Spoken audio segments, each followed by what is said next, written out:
On October 27th, Robert Bowers opened fire and killed 11 people during a morning service at the Tree of Life Synagogue in Pittsburgh. The Anti-Defamation League says the Squirrel Hill shooting is likely the deadliest attack on the Jewish people in American history. Because of the greatness of the United States, post-World War II American Judaism sustained a period of safety and security and tranquility, probably unlike any other Jewish community in history.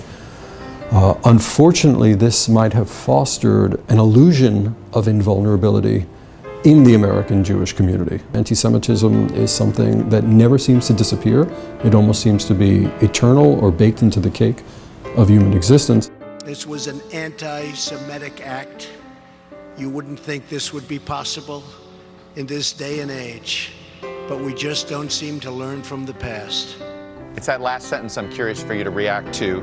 He said you wouldn't think this would be possible in this day and age. Is he right? Well, unfortunately, he's wrong on that. I mean, at the ADL, we've been tracking anti-Semitism for over 100 years. We look at anti-Semitic incidents, and in 2017, Chuck, we saw a 57% surge of acts of harassment, vandalism, and violence directed at the Jewish community across the country. It was the single largest spike we have ever seen. And literally, just last week, we released a report, because we also monitor anti-Semitism online. Right. And we've seen a marked uptick in anti-Semitic harassment of political figures and other individuals simply based on their faith. So we are living in a moment where anti-Semitism is almost becoming normalized, and that should shock and move all of us to act. Hi, my name is JD Krebs. I'm a junior in BSL Snarhu and I live in Commons. 3 quotes that matter. Nabil Basharat, a Palestinian factory manager who used to work in SodaStream's West Bank factory until it got shut down. The BDS movement has threatened my job security and livelihood. Omar Baghouti, the founder of BDS, definitely, most definitely, we oppose a Jewish state. And Ahmed Moore, another BDS leader. BDS does mean the end of the Jewish state. Many people here have claimed that BDS is just about human rights and social justice, and I genuinely believe that the individual supporters here believe that. But BDS as a movement doesn't. As a whole, BDS is an anti-Semitic movement whose sole goal is to harm Israel, even at the expense of Palestinians. Anti-Semitism has been on the rise across the board. The Anti-Defamation League talks about how there's been an uptick, I think it's 57% increase, but on the university campuses, just in the last year alone, it's over 80%. For example, UCLA is taking heat for hosting the Students for Justice in Palestine annual conference. As philanthropist Adam Milstein pointed out in a tweet, its members use words like, "Let's stuff some Jews in the oven," "Kill all the Jews," "Don't hesitate to slash their throats." Aliza Lewin of the Brandeis Center speaks of Jewish students afraid to wear shirts showing Hebrew. Because when they wear Hebrew t-shirts, they feel that it makes them a target.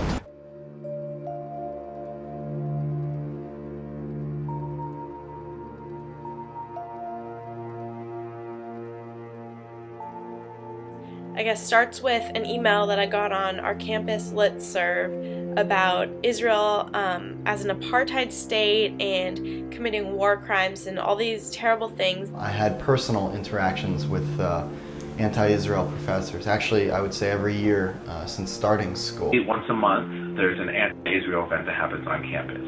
Campus would allow, the college would allow such hate to be shown to everyone. We started the course back in the inception of Zionism, and as we went through the history, Professor Mossad got more and more volatile.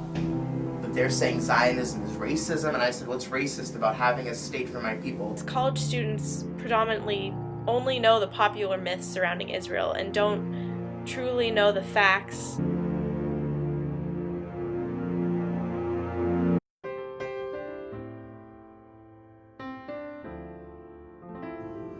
Shalom, Rabbi Yisrael Goldstein here from Chabad Poway. Just got out of surgery. It's not even 24 hours since the unthinkable, unfathomable terrorist attack occurred at Chabad of Poway. Tremendous amount of miracles that have occurred in this event, albeit the horrific loss of our dear Lori. For me, I went back into the lobby and I saw Lori laying on the floor. Her dear husband, Dr. Howard, who's a Kohen who came to Shul to do Abrichas Kohanim, fainted and is laying next to her, is passed away. Beautiful Lori. It was just a horrific sight to be seen. I went outside where the congregation has huddled together, and I went ahead and I got up on a chair and I told loud and clearly with my fingers bleeding profusely, saying, Am Yisrael Chai. Nothing is going to take us down. This is what the Rebbe has taught us. This is what we live with. We are going to stand tall. We're going to stand proud of who we are, our heritage. We're going to come through this. We're going to get through this. And the paramedics tried to get me down, and I said, I'm not leaving until everyone is accounted for. And once everyone was together, I went into the paramedics, and I had a 4.5-hour surgery where the surgeons worked very hard. They could not save my right index finger, but hopefully the left one will. So what we're going to do is, just like the Rebbe taught us, we are going to do something positive. I'm encouraging and I'm pleading with every single Jew that sees this appeal, this weekend, go to your own prospective synagogues, fill up the ballrooms, fill up the sanctuaries, let them see that nothing will take us down, let them see that this is not going to deter us, it's not going to scare us. The Jewish unity is what we need now more than ever. So we're all Yidden, and we all need to stand together, hold hands together, love each other, just like the Rebbe taught us, unconditional love, that a little bit of light pushes away darkness. A lot of light will certainly push away this horrific darkness. I don't know what the future holds for our congregation, for our preschool, for all of us. Everyone is scared, frightened, and shooken up. But one thing we do know, we're not alone. We have a family of shluchim. We have a family of Jewish communities. We're all in this together, and we're going to survive this, and we're going to grow from greatest strength to greatest strength. And let the words from Isaiah, from Yeshaya Novi, the prophet, tell us that indeed, Hine kel Yeshua si eftach v'loy efchad.